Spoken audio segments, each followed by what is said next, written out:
নবী সাল্লাল্লাহু আলাইহি সাল্লামের জন্মের মাসে আমরা আমাদের সরকারকে কোরআনমুখী হতে বলি, কোরআনকে সংবিধান হিসাবে ধীরে ধীরে, কোরআন তো 23 বছরে আসছে, এমন নয় যে আজকে সব কিছু হয়ে যাবে। আস্তে আস্তে কোরআনের অর্থনৈতিক বিধানগুলি খুবই সহজ। রাষ্ট্র ঘোষণা করে দেখ সালাত পড়া মুসলমানদের জন্য বাধ্যতামূলক, প্রত্যেকের স্বধর্ম পালন করা বাধ্যতামূলক, ধর্মীয় অনুশীলন অনুশাসন মানা বাধ্যতামূলক। মুসলিম মেয়ে বোরকা পরবে, স্কার্ফ পরবে, শালীন ড্রেস পরবে, সে অশালীন ড্রেস পরতে পারবে না। সরকার বলে দাও 5 ওয়াক্ত সালাত নারী পুরুষ সবার উপরে ফরজ, এটা বলে দাও রাষ্ট্রীয়ভাবে। জাকাত দেয়া ফরজ রাষ্ট্রীয়ভাবে, ধনীদের উপরে জাকাত দেয়া ফরজ। আমরা আমাদের মাননীয় সরকারকে বলবো যে এই দেশকে দারিদ্র্যমুক্ত করতে হলে জাকাতের কোনো বিকল্প নাই, জাকাতকে সরকারিভাবে ফরজ করা হোক। 5টি বিধিবিধান সরকার ঘোষণা করে দিক যে 5টা মুসলমানের মানতে হবে। কালেমায়ে তাইয়্যিবা শাহাদা এটা তো আছে, আমরা সবাই বলি। 5 ওয়াক্ত সালাত এটা রাষ্ট্রীয় বিধান মানতে হবে, জাকাত রাষ্ট্রীয় বিধান মানতে হবে, রমাদান আসলে সিয়াম রাষ্ট্রীয় বিধান। আমরা তো মানি মিয়া, তুমি একটু ঘোষণা করে দিই, সবটা নাও না, রাষ্ট্রটাকে তুমি সুন্দর করো না। হজ এটা রাষ্ট্রীয় বিধান, সামর্থ্যবান হলে ফরজ এটা আদায় করতে হবে। হজের সামর্থ্য নাই, ওমরা সামর্থ্য আছে, ওমরা করতে হবে। 5টা দিয়ে শুরু হোক না, 5টা দিয়ে ইসলামী বিধিবিধান শুরু হোক না। 5টা দিয়েই তো মহানবী শুরু করেছিলেন, 13-14 বছর তো 5টার উপরেই ছিল। সম্মানিত মুসল্লিয়ানে কেরাম, রবিউল আউয়াল মাস, আজকে সেজন্য খুতবার বিষয়বস্তু হিসেবে নিয়েছি সিরাতুর রাসূল সাল্লাল্লাহু আলাইহি ওয়াসাল্লাম ও খুলুকুর রাসূল সাল্লাল্লাহু আলাইহি ওয়াসাল্লাম। রাসূল সাল্লাল্লাহু আলাইহি ওয়াসাল্লামের সিরাত কী ছিল, তার কর্ম চরিত্র ব্যবহার কি ছিল, যেটা অনুসরণ করা আমাদের উপরে ফরজ।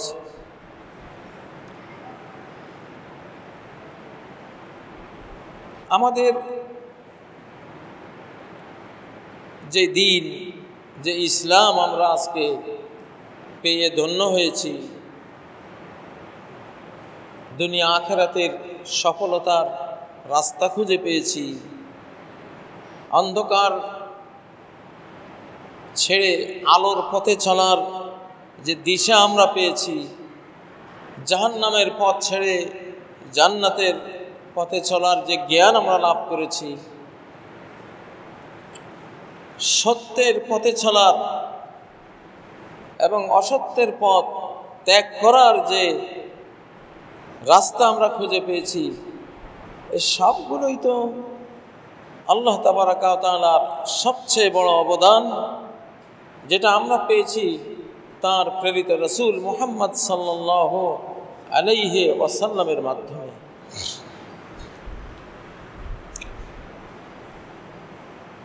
সেজন্য রাসূলুল্লাহ সাল্লাল্লাহু আলাইহি ওয়াসাল্লামের ভালোবাসা,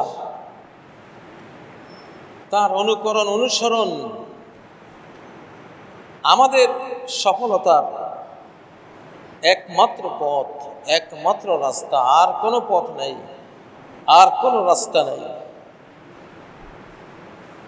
মুসলিম জাতি বিশ্ব নেতৃত্ব দিয়েছে কখন?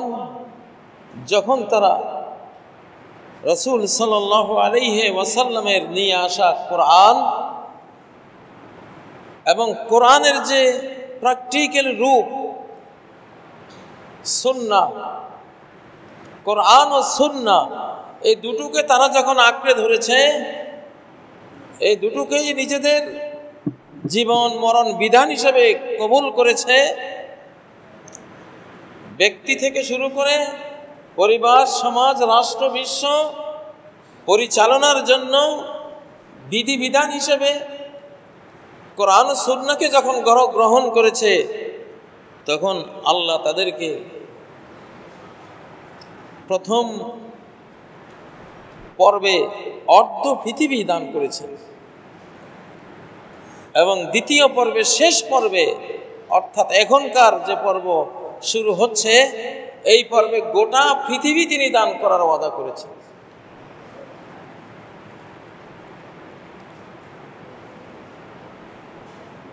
যেটা সূরা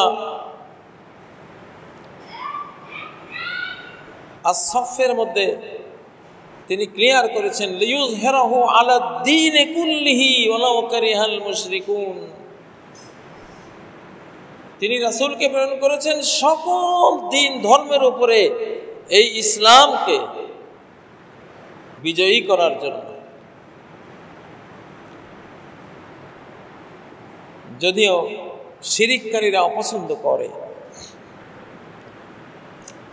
ইসলাম কি জিনিস? ইসলাম একটা হলো সৃষ্টিগত ইসলাম, ন্যাচারাল ইসলাম, আর একটা হলো শরীয়তগত ইসলাম, শরিয়ার ইসলাম। সৃষ্টিগত ইসলাম কি? এখন দিন হয়েছে, সূর্য উঠেছে, এটা ইসলাম। সূর্য আল্লাহর হুকুমের সামনে আত্মসমর্পণ করে সে আকাশে উদিত হয়েছে, তার আলোগুলি আল্লাহর নিয়ম মেনে আমাদের গোটা পরিবেশকে আলোকিত করে দিয়েছে। এটা হলো সৃষ্টিগত ইসলাম। আমরা বাংলা ভাষী হয়েছি, বাংলা ভাষা আমরা পেয়েছি আমাদের মায়ের মুখে। এই ভাষাটা আল্লাহর সৃষ্টি, এবং আমরা বাংলা ভাষায় কথা বলছি, এটাও ইসলাম। মানে আল্লাহর নিয়ম, মানে আল্লাহর সৃষ্টি, মানে আল্লাহরই দেয়া একটা ভাষা। অতএব মানুষ শতকরা ৯৫% আল্লাহর নিয়ম অর্থাৎ ইসলামের নিয়ম পালন করে, কিন্তু সে জানে না এটা আমি কার নিয়ম পালন করছি। না জানার কারণে সে সওয়াব পায় না। জোহরের সময় যদি দাঁড়িয়ে ১০০ রাকাত পড়েন, কিন্তু জোহরের নিয়ত নাই, জানেন না আমি কি পড়ছি, তাহলে তো কিছুই হলো না, আপনার ফরজ আদায় হলোই না। শুধু জানার অভাব, শুধু জানার অভাব। বৃষ্টি হচ্ছে, এটা ইসলাম। আকাশ থেকে বৃষ্টি ঝরা ইসলাম, মানে আল্লাহর নিয়ম, আল্লাহর সৃষ্টিগত নিয়ম। বর্ষা আসলে আল্লাহর হুকুমে এটা ঝরবে, এটা ইসলাম। বর্ষা চলে গেলে আকাশ শুষ্ক থাকবে, শরৎ আসবে, হেমন্ত আসবে, শীত আসবে। কার নিয়ম? وَلَهُ أَسْلَمَ مَنْ فِي السَّمَاوَاتِ وَالْأَرْضِ كُلٌّ لَهُ قَانِتُونَ। তারই ইসলাম কবুল করে আছে আসমানের সব সৃষ্টিরা, জমিনের সব মাখলুকরা। চাঁদ উঠে, হাজার লাখ কোটি বিলিয়ন ট্রিলিয়ন গ্রহ নক্ষত্র তারা আকাশে চলছে, ইসলাম। মহাবিশ্ব যে নিয়মে চলে সেই নিয়মকে ইসলাম বলে। আপনি ঘুমাচ্ছেন, এই ঘুম যাওয়াটা একটা ইসলাম, ইসলামী নিয়ম। কেউ কি পারবেন ঘুমকে তুলে দিতে, যে এটা মানি না, আল্লাহর দেওয়া নিয়ম আমরা মানি না? অনেক মুনাফেক নাস্তিকরা তো এমন কথা বলে, ইসলামকে মৌলবাদ বলে। তুমি যে জিহ্বা দিয়ে মৌলবাদ শব্দটা বলছো, এই জিহ্বাটার এই কথা বলাও ইসলাম। যে বাংলা ভাষা বলেছো, এটাও ইসলাম। আল্লাহর সৃষ্ট ধর্ম দিয়া, ভাষা দিয়া, তুমি আল্লাহর সৃষ্ট জিহ্বা দিয়া তুমি কথা বলছো। ইসলাম মানো না? মানি। ইসলামের ভিতরে ডুবে আছো। তুমি পুরুষ হয়েছো, এটা ইসলাম। মহিলা হতে পারো নাই সৃষ্টিগতভাবে, মহিলা হয়েছো, পুরুষ হও নাই, এটা ইসলাম। খাটো হয়েছো, এটা ইসলাম। লম্বা হয়েছো, এটাও ইসলাম। ইসলাম মানে আল্লাহর দেয়া সিস্টেম। তুমি অন্ধ হও নাই, দৃষ্টি তোমার খোলা, ইসলাম আল্লাহর দেয়া নিয়ম। তাহলে কি পরিমাণ ইসলাম পালন করছি, কিন্তু অজ্ঞতার কারণে সওয়াব থেকে বঞ্চিত হচ্ছি। যদি জানতাম দুটো চোখ আল্লাহ তুমি দিয়েছ, অন্ধ বানাওনি, আলহামদুলিল্লাহ। ওগো মাবুদ, আমাকে দুটো দৃষ্টিমান চক্ষু তুমি দিয়েছ, তোমার সব প্রশংসা। তাহলে সে ইসলাম এই যে দৃষ্টি চোখ দিয়ে কাজ করছে, এটা আল্লাহর আইন, আল্লাহর নিয়ম সে মানছে, এমন সে বুঝতেছে যে এটা আল্লাহ দেয়া, আল্লাহর নিয়মে আমি দেখতে পাচ্ছি, উনি যদি এই নিয়ম না দিতেন আমি কিছুই দেখতাম না, সে জান্নাতে যাবে। আর আরেকজন সারা জীবনে চোখ দিয়ে দেখলো, কান দিয়া শুনলো, ব্রেন দিয়া ভাবলো, হাত দিয়া স্পর্শ করলো,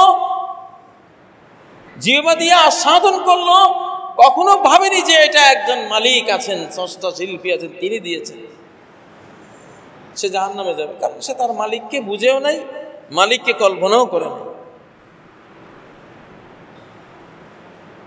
ইসলামের 95% সারা বিশ্বের মানুষ মানতেছে, কিন্তু না জানার কারণে জাহান্নাম। 5% অমান্য করে, চোরের আইন শুনলে অমান্য করে, জিনার শাস্তি শুনলে অমান্য করে, সুদ খাওয়া যাবে না শুনলে অমান্য করে। অল্প কয়টা আইন নফসের আর শয়তানের ফেরেবে পড়ে অমান্য করে, জাহান্নামে যাওয়ার কাজ করে। কিন্তু 95% যে আইন কানুন মানে পারিবারিক জীবন, তুমি মা বাবার ঘরে জন্ম নিয়েছো, এই ইসলাম। এই বিবাহ,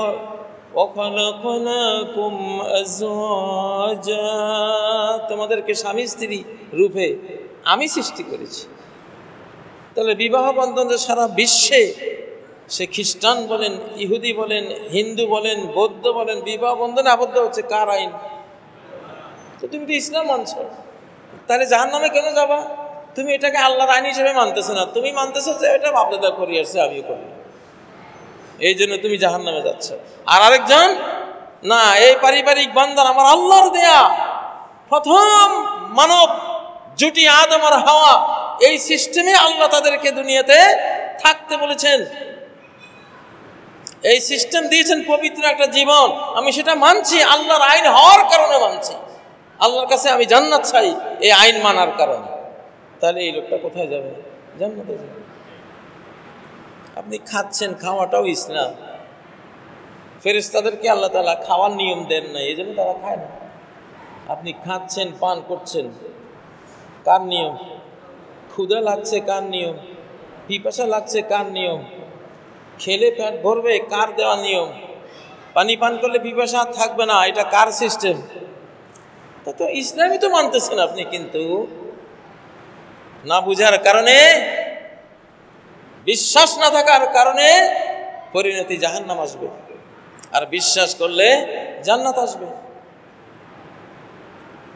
বাংলাদেশ থেকে ফ্যাসিবাদ দূর হয়েছে, সব শক্তি তার হাতে, সব বাহিনী তার হাতে, সব অস্ত্র তার হাতে, সব টাকা পয়সা তো একেবারে আর বলাই বাহুল্য, সব তার হাতে, সব গোয়েন্দা তার হাতে, সব এমপি মন্ত্রী যা আছে সচিব সব তার হাতে।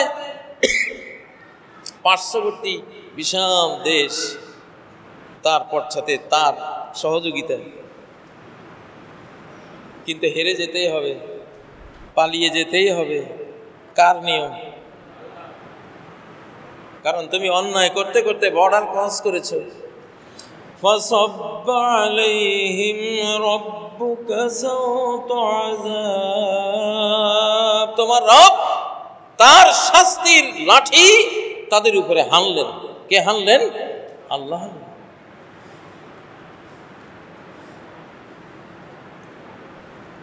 বুড়ো মানুষ ডক্টর ইউনূস 106টা মামলা নিয়ে টেনশনে, দুঃখে, যাতনায় জর্জরিত।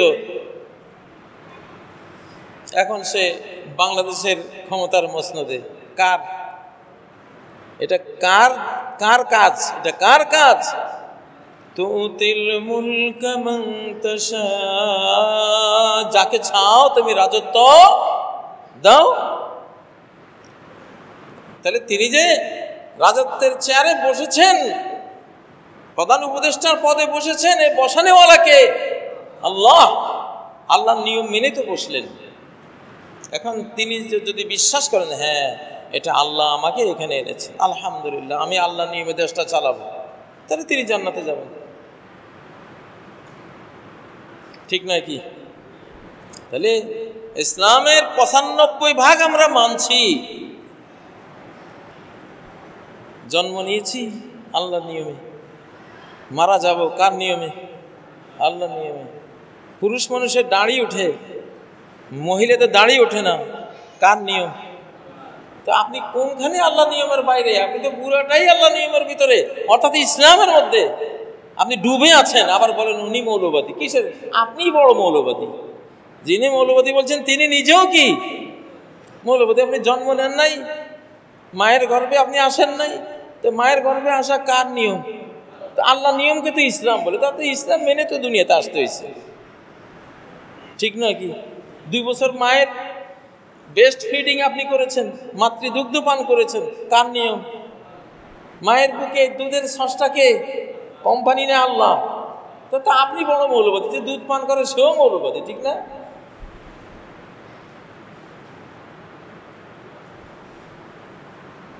আপনি একসময় মোষ কালো ছিল, চুল কালো ছিল, হাট্টা কাট্টা ছিলেন, এখন চুল সাদা, মোষ সাদা।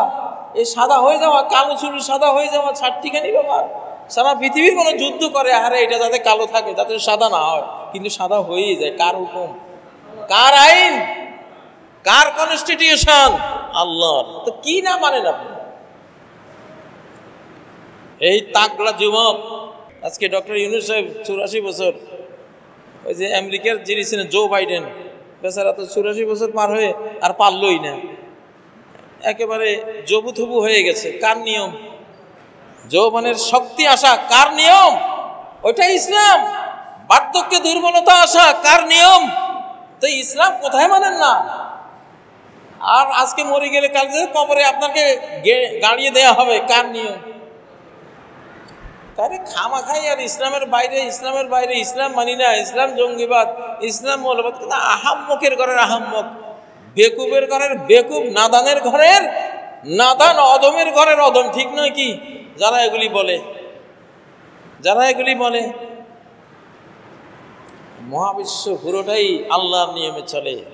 আল্লাহর ইউদাব্বিরুল আমরা মিনাস সামাই ইলাল আরদ, কমান্ডগুলো, আদেশগুলো আকাশ থেকে জমিনে তিনি নির্বাহ করেন, তিনি নির্বাহ করেন। আমাদের কারো উপর যদি এখন কমান্ড আসে মরে যাও, সাথে সাথে আমরা শেষ হয়ে যাব, ঠিক নয় কি? বাঁচতে পারবো? বাঁচতে পারবো না। তাহলে বোঝা গেল মানুষ যতই ইসলাম মানি না বলে, আসলে ইসলামের ভেতরে ডুবে আছে সে, ইসলামের ভেতরেই ডুবে আছে সে। হ্যাঁ, সুখ পেলে তুমি হাসো, হ্যাঁ,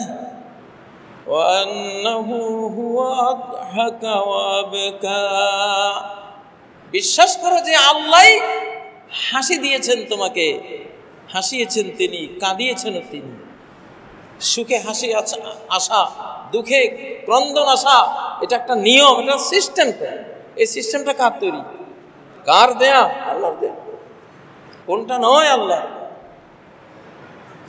সেজন্য যে ইসলাম মানতেই হয়, আমি 95 ভাগ ইসলামের ভিতরে ডুবে থাকি, কিন্তু 1 ভাগ পালনের সওয়াব পাচ্ছি না, নিয়ত নাই, আর আমার ওই জ্ঞান নাই যে এটা ইসলাম।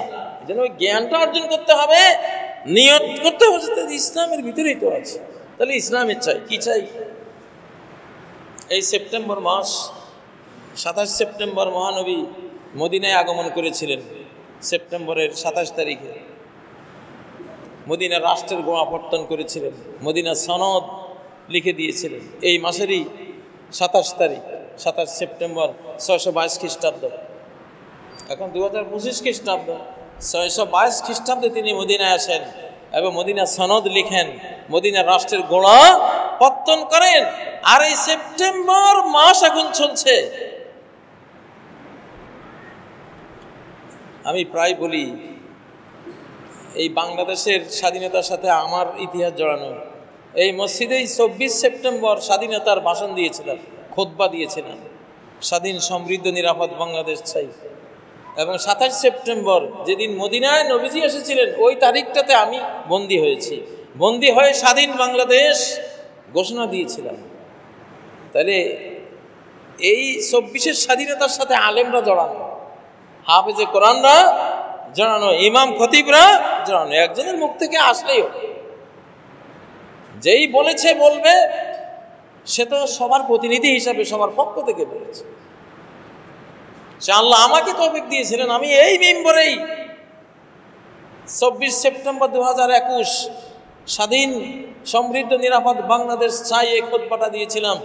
আমি 27 সেপ্টেম্বর বন্দী হয়েছিলাম। তাহলে 27 সেপ্টেম্বর 2021 27 সেপ্টেম্বর 2021 বাংলাদেশের স্বাধীনতা ঘোষণা হয়েছে, আর 27 সেপ্টেম্বর 622 খ্রিস্টাব্দ মদিনার স্বাধীনতা অর্জিত হয়েছে।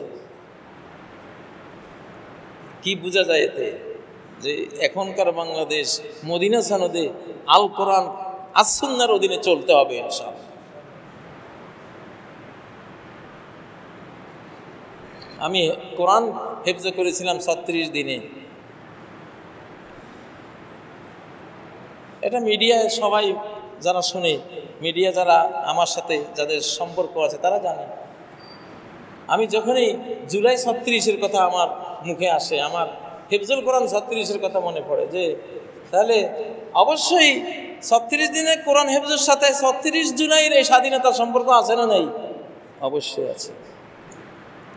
এটা সম্পর্ক আমার সাথে না, গোটা আলেম সমাজের সাথে, গোটা হাফেজ সমাজের সাথে এই স্বাধীনতার সম্পর্ক আছে। আল্লাহ তাআলা এত হাফেজ বাংলাদেশে দিয়েছেন, পৃথিবীর কোনো দেশে এখন এত হাফেজ নাই। 25 লক্ষাধিক হাফেজ, আরো কোটি হাফেজ আছে পাইপলাইনে হেফজুল কোরআন করার জন্য, আরো বেশি। এটা বিশ্ব ইতিহাসে বিরল। অতএব এই স্বাধীনতা হাফেজুল কোরআনদের স্বাধীনতা, আল্লাহ হাফেজদের মুখ দিয়েই এটা আনিয়েছিলেন।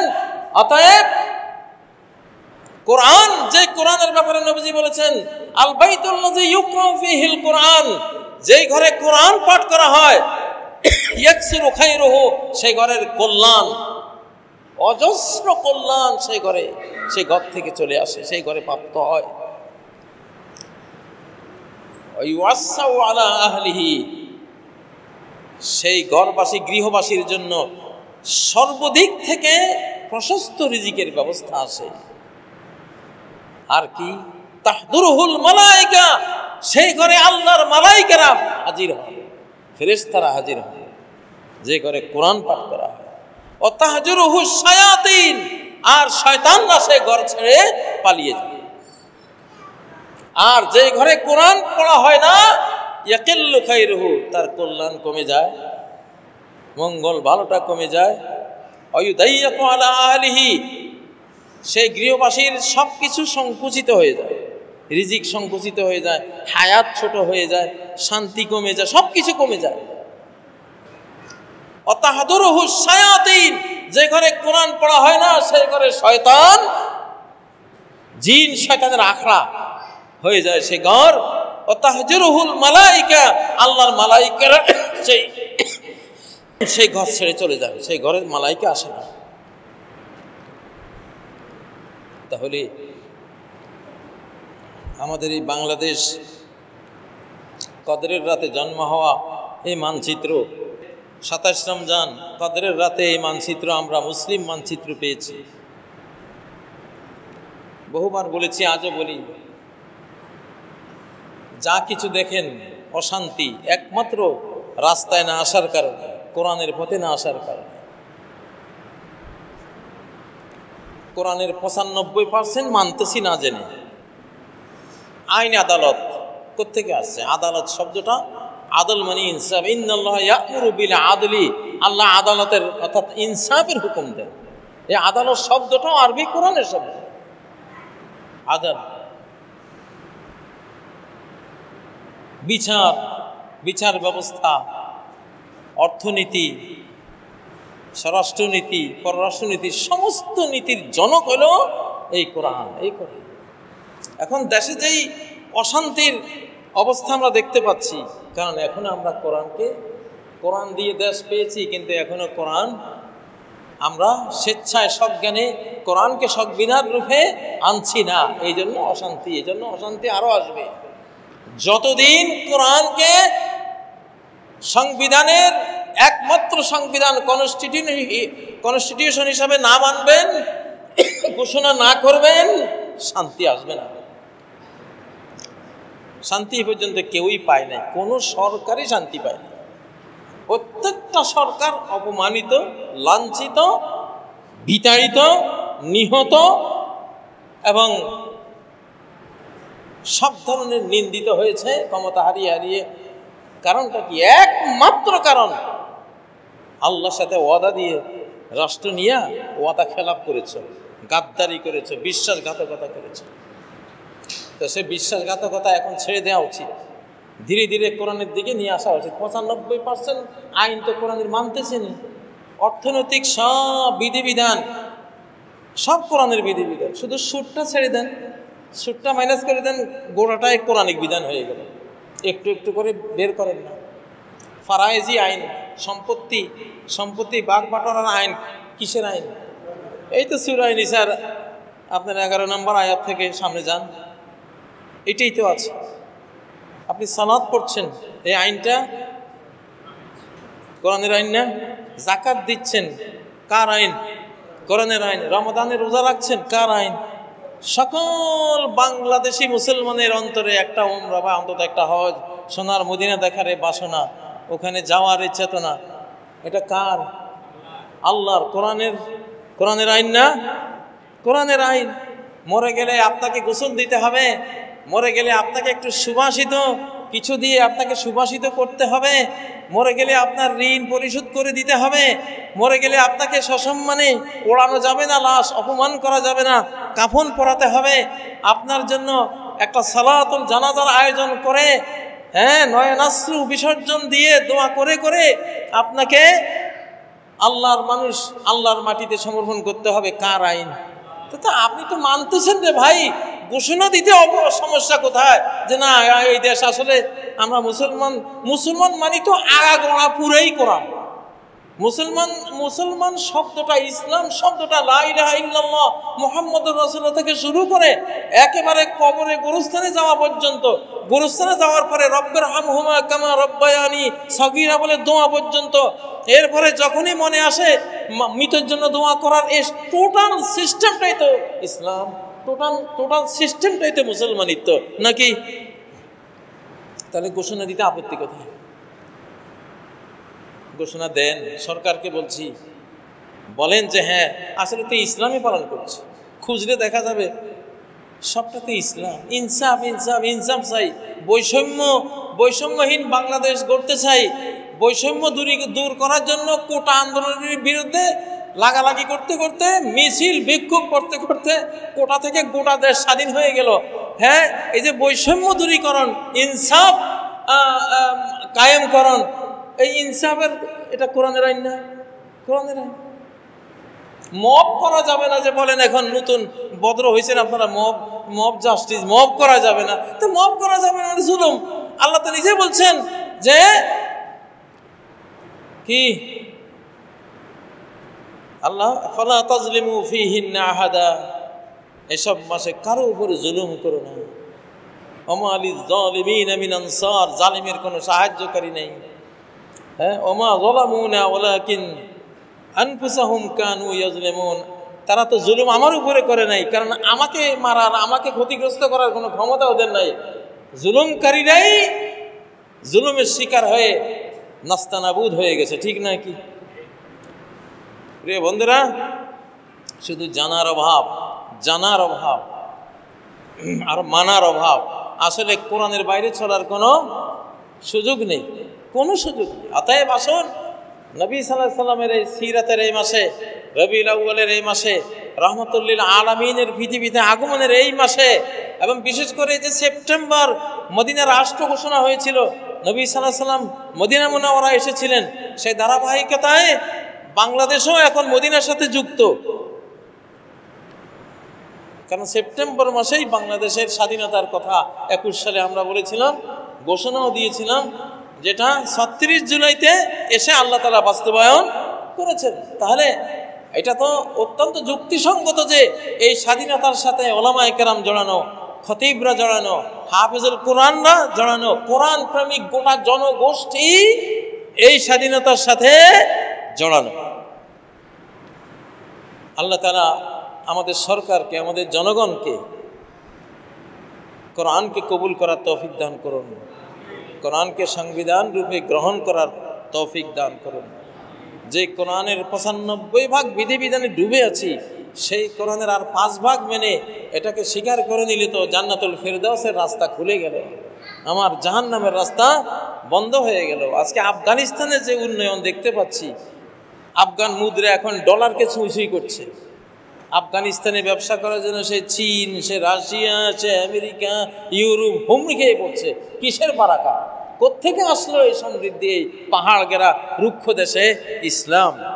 ইসলাম মাটির নিচে এত সম্পদ আল্লাহ দিয়ে দিয়েছেন, আল্লাহু আকবার। সে সম্পদ বের করার এখন বুদ্ধি জ্ঞান দিয়ে দিয়েছেন। এটা নবীজি বলেছেন যে উতিতু মাফাতিহা খাজাইনিল আরদ, মাটির নিচে যত ধনভাণ্ডার লুকিয়ে আছে এগুলির চাবি সব আমাকে দেয়া হয়েছে। মানে ওয়ান্তুম তানতাসিলুনাহা, যেটা আমি মালিক। আমি মালিক মানে আমার উম্মতের রাষ্ট্র যদ্দূর যাবে সেগুলির মধ্যে সবচেয়ে বেশি খনিজ সম্পদ পাওয়া যাবে। তোমরা সেটা তুলবা, আমার উম্মতের লোকেরা তোমরা তুলবা। আফগানিস্তান এত পাহাড় ঘেরা অনুৎপাদনশীল দেশ হওয়া সত্ত্বেও এত উন্নয়ন করছে। বাংলাদেশ যদি কোরআনকে বরণ করে বিশ্বের সর্বশ্রেষ্ঠ ধনী দেশে রূপান্তর হবে 2-4 বছরের মধ্যে ইনশাআল্লাহ। এইরকম ধনবল, জনবল, মাটি, পাহাড়, পর্বত, সাগর, নদী, প্রায় 700 নদী, রহমতের নদী, রহমতের ফল্গু ধারা এই দেশে বয়ে যায়। তো কিন্তু যেই কোরআন আরব মরুর বুকে হাসি ফুটিয়েছিল, যে আরব জাতি মরা পশুর চামড়া, পশুর মাংস খেয়ে তারা ক্ষুধা নিবৃত্ত করতে হতো, যে আরব জাতি লুটেরা, ডাকাত, খুনি, ধর্ষক এবং পরস্পরের হানাহানি মারামারির কারণে রাষ্ট্র কখনো গঠন করতে পারেনি, এই কোরআন সে আরব জাতিকে এমন এক উন্নত সংস্কৃতি, শিক্ষা, দীক্ষা, তালিম, তারবিয়া, এডুকেশন, কালচার দান করেছিল। আজকে তারা গোটা বিশ্বের শিক্ষক এবং আরবি ভাষা হলো বিশ্বের 1 নম্বর বিজনেস ল্যাঙ্গুয়েজ, ব্যবসায়ের ভাষা। কারণ টাকা পয়সা, ধনরত্ন, ধনভাণ্ডার, গুপ্ত ভাণ্ডার সব তো আরব বিশ্বে। আর গোটা আরব মরু এখন যেভাবে সবুজ হয়ে যাচ্ছে, কত শত কোটি টন যে খাবার সেখানে প্রতি বছর তৈরি হবে, আরো কোথায় যাবে? সুবহানাল্লাহ। সবই তো এই আল কোরআনের অবদান। আল্লাহর এই নিয়ামতগুলো দিয়ে আল্লাহ তাআলা মুসলিম উম্মাকে ভরপুর করে দিচ্ছেন কোরআনের উসিলায়। আসুন আমরা এই সিরাতের মাসে, নবী সাল্লাল্লাহু আলাইহি সাল্লামের জন্মের মাসে আমরা আমাদের সরকারকে কোরআনমুখী হতে বলি, কোরআনকে সংবিধান হিসাবে ধীরে ধীরে, কোরআন তো 23 বছরে আসছে, এমন নয় যে আজকে সব কিছু হয়ে যাবে। আস্তে আস্তে কোরআনের অর্থনৈতিক বিধানগুলি খুবই সহজ। রাষ্ট্র ঘোষণা করে দেখ সালাত পড়া মুসলমানদের জন্য বাধ্যতামূলক, প্রত্যেকের স্বধর্ম পালন করা বাধ্যতামূলক, ধর্মীয় অনুশীলন অনুশাসন মানা বাধ্যতামূলক। মুসলিম মেয়ে বোরকা পরবে, স্কার্ফ পরবে, শালীন ড্রেস পরবে, সে অশালীন ড্রেস পরতে পারবে না। সরকার বলে দাও 5 ওয়াক্ত সালাত নারী পুরুষ সবার উপরে ফরজ, এটা বলে দাও রাষ্ট্রীয়ভাবে। জাকাত দেয়া ফরজ রাষ্ট্রীয়ভাবে, ধনীদের উপরে জাকাত দেয়া ফরজ। জাকাত ধনীর উপরে ফরজ, একজন গরিবকে 12 মাসের জাকাত থেকে সে ভরণ পোষণের সব টাকা দিয়ে দেবে। আর যারা কর্ম করে খেতে পারে তাদেরকে ট্রাক্টর কিনে দিল, ট্রাক কিনে দিল, একটা কারখানা করে দিল, যাতে তারা স্বাবলম্বী হয়। জাকাত দেয়া ফরজ। বাংলাদেশে তো জাকাত দেয়া ফরজ নাই সরকারিভাবে, আছে, দুঃখজনক। সরকারিভাবে সুদ দেয়া ফরজ। আপনি সুদ না দিলে পুলিশ ধরে নিয়ে যাবে আপনাকে, কিন্তু জাকাত না দিলে জীবনেও পুলিশ আপনার ঘরে আসবে না। হ্যাঁ, ট্যাক্স না দিলে মামলা হবে, জাকাত না দিলে কোনো মামলা নেই। আরে বাবা, জাকাত তো ফরজ, তোমার ট্যাক্স তো ফরজ না। ট্যাক্স হলো আমার জাকাত ফরজ যিনি আদায় করেন, ফরজ জাকাত আদায়ের পরে আর কোনো ফরজ থাকে না। হ্যাঁ, রাষ্ট্র পরিচালনার জন্য বিত্তশালীদের উপরে রাষ্ট্রকে হেল্প করা, এটা একটা নৈতিক দায়িত্ব হিসাবে মাঝে মধ্যে সীমিত পর্যায়ে সেটা কর্তব্য হয়ে দাঁড়ায়। কিন্তু আমরা দেখতে পাচ্ছি জাকাত দেয় নাই, ফরজ অস্বীকার করছে, ফরজ জাকাত দিচ্ছে না, কোনো মামলা নেই, জাকাতের ফাইলেই নেই। কিন্তু আপনি ট্যাক্স না দিলে ঠিকই মামলা হচ্ছে, ঠিক নয় কি? দুদক, আরে মিয়া দুদকের প্রধান কাজ ছিল জাকাত, ফরজ জাকাত, গরিবের জনগণের গরিব গোষ্ঠীর যে রিজিক ধনীর কাছে আল্লাহ রেখেছেন শতকরা 2.5 টাকা 2.5 ভাগ, এবং সম্পদ হলে ফল ফসলের মধ্যে হলো ওষুধ 10 ভাগের 1 ভাগ। 4 বছরে যদি 4 বার ফসল তোমার হয়, 4 বারে তোমাকে ওষুধ দিতে হবে, এটা ফরজ, এটা ফরজ। 16.5 মণ হলে তোমাকে 16.5 মণের 10 ভাগের 1 ভাগ গরিবকে তুমি দিয়ে দিতে হবে। 100 মণ হলে 10 মণ দিয়ে দিতে হবে। 1000 মণ হলে 1000 মণের 10 ভাগের 1 ভাগ কত হয়? 100 মণ। 1000 মণ ফসল হয়েছে, 100 মণ ফসল গরিবদেরকে দিয়ে দিতে হবে। দেশে দারিদ্র থাকে না। তুমি তো আছো ট্যাক্সের ফাইল নিয়ে, তুমি তো জাকাতের ফাইল নিয়ে তোমার কোনো চিন্তাই নাই, ওসরের ফাইল নিয়ে কোনো চিন্তাই নাই। দান সাদাকাত দিয়ে কিভাবে দারিদ্র বিমোচন করা হয়েছে, কসম ভঙ্গ করলে 10 মিসকিনকে খাওয়াও অথবা কাপড় চোপড় দাও। স্ত্রীর সাথে জিহারের ওই মাসালা হলে 60 মিসকিনকে খাওয়াও। সুবহানাল্লাহ। রমজানে রোজার দিনে স্বামী স্ত্রী মেলামেশা করে ফেললে 60 দিন রোজা রাখো, না পারলে 60 মিসকিনকে খাওয়াও। কিভাবে মিসকিন পালনের সিস্টেমগুলো ইসলামে দেয়া আছে। আমরা আমাদের মাননীয় সরকারকে বলবো যে এই দেশকে দারিদ্র্যমুক্ত করতে হলে জাকাতের কোনো বিকল্প নাই। জাকাতকে সরকারিভাবে ফরজ করা হোক, ওসর সরকারিভাবে ফরজ করা হোক, তাহলে দেশের উপরে আল্লাহর রহমত আসবে। এবারে যে বৃষ্টি ধারা আল্লাহ দিয়েছেন, অভূতপূর্ব বৃষ্টি, আলহামদুলিল্লাহ, এখনো চলছে। আমি প্রতি জুমাতে আমার বৃষ্টির কথা না বললে আমার যেন হক আদায় হয় না, কারণ আমার সেই ছোট্টকালে দেখেছি এই বৃষ্টি। আল্লাহ তখন যেমন সন্তুষ্ট ছিলেন এই দেশের উপরে, সেই সন্তুষ্টি মাঝখানে হারিয়ে গিয়েছিল, আবার আল্লাহ সন্তুষ্ট, আলহামদুলিল্লাহ। সন্তুষ্টির দলিল হলো আকাশের এই মুষলধারার বৃষ্টি, সারা দেশ ব্যাপী বৃষ্টি, আলহামদুলিল্লাহ। তো আমরা রহমতের একটা পর্বে আছি, কোনো চিন্তা নাই, ইনশাআল্লাহ। সরকার সৎ কাজগুলি করুক। ধর্মীয় বিধিবিধান 5টি বিধিবিধান সরকার ঘোষণা করে দিক যে 5টা মুসলমানের মানতে হবে।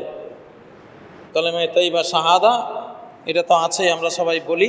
5 ওয়াক্ত সালাত, এটা রাষ্ট্রীয় বিধান, মানতে হবে। জাকাত রাষ্ট্রীয় বিধান, মানতে হবে। রমাদান আসলে সিয়াম রাষ্ট্রীয় বিধান, আমরা তো মানি। মিয়া তুমি একটু ঘোষণা করে দিই, সবটা নাও না, রাষ্ট্রটাকে তুমি সুন্দর করো না। হজ, এটা রাষ্ট্রীয় বিধান, সামর্থ্যবান হলে ফরজ, এটা আদায় করতে হবে। হজের সামর্থ্য নাই, ওমরা সামর্থ্য আছে, ওমরা করতে হবে। 5টা দিয়ে শুরু হোক না, 5টা দিয়ে ইসলামী বিধিবিধান শুরু হোক না। 5টা দিয়েই তো মহানবী শুরু করেছিলেন। 13-14 বছর তো 5টার উপরেই ছিল সরকার। তো 13-14 বছরে এই 5টা দিয়েই সে বিশাল প্রশংসা কুড়িয়ে নিতে পারে, জনগণের সমর্থন কুড়িয়ে নিতে পারে, আল্লাহর আকাশের রহমত সেটা নিয়ে আনতে পারে। আল্লাহ তাআলা সরকারকে তৌফিক দান করুন। ইসলামের পঞ্চস্তম্ভ থেকে এই দেশে আমাদের স্বধর্মীয় বিধিবিধান চালু হোক। আপনারা চান কিনা? কারা কারা চান একটু হাত তুলে দেখান। আমরা সবাই চাই, তাই না? আমি আশা করি সারা বাংলাদেশের যত কোটি মানুষ আছে আমরা সবাই চাইব।